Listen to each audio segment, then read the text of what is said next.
Si Quezon at ang mga bagong kaunlaran ng lalawigan ng Quezon. Hindi tayo tagapanood ng kaunlaran. Tayo ang dahilan nito. Hindi lahat ng pagunlad ay kaunlaran.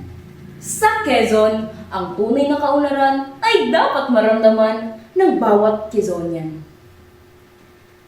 Magandang araw po sa inyong lahat. Ako si Charis M. Compendio, isang mag-aaral mula sa Apado Humalig National High School sa bayan ng Humalig.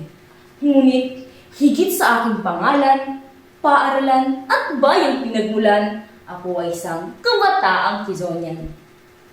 Para sa akin, si Quezon ay hindi lamang lalawigan sa mapa. Si Quezon ay may mukha. Siya ang magsasakang bumabangon bago sumikat ang araw. Siya ang mangingisdang buong tapang na humaharap sa alon.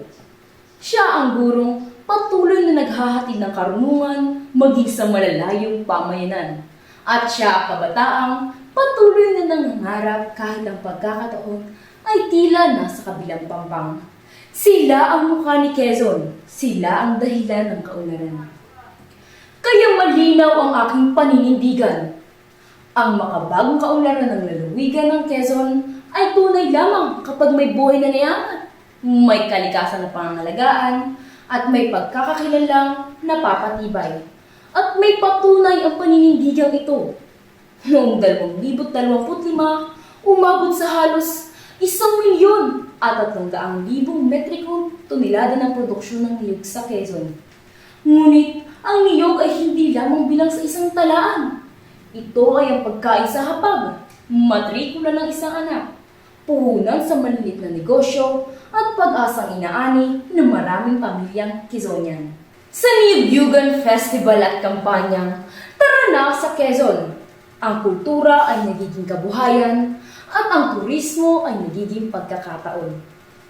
Sapagkat ang tunay na pagunlad ay hindi lamang dapat dinarayo. Ito'y nararamdaman.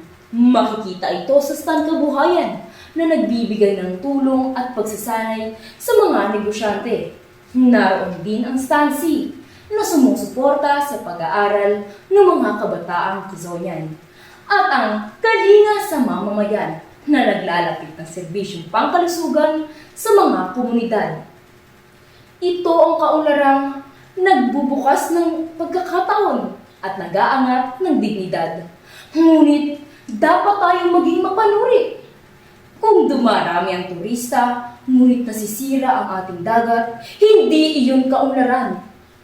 Kung lumalago ang mga negosyo, ngunit nananatiling kapos ang magsasaka at ang mangingisda, hindi iyon kaunlaran.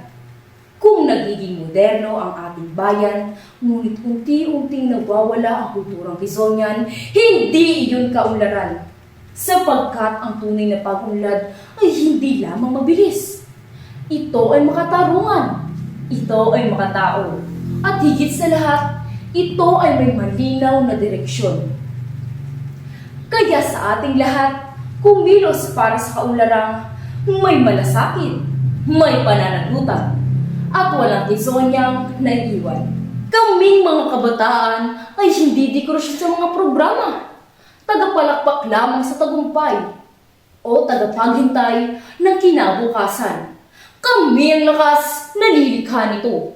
Kami ang kasalukuyang lakas at susunod na mukha ni Quezon. Kaya mula sa mga niyugan hanggang sa baybayin, mula sa kabayanan hanggang sa pinakamalayong isla, ito ang ating panata. Kaunlarang may puso, kaunlarang may ugat, kaunlarang walang iniiwan. Si Quezon ay hindi lamang tahanang ating minana. Siya ang pagkakakilanlang ating ipinagmamalaki, hiyang ang ating pinangangalagaan, at kinabukasang sama-sama nating nililikha. Kaya huwag tayong manatili sa gilid at hintayin may ibang gumawa ng pagbabago. Hindi tayo tagapanood ng kaunlaran. Tayo ang dahilan nito. Maraming salamat at mabuhay ang lalawigan ng Quezon.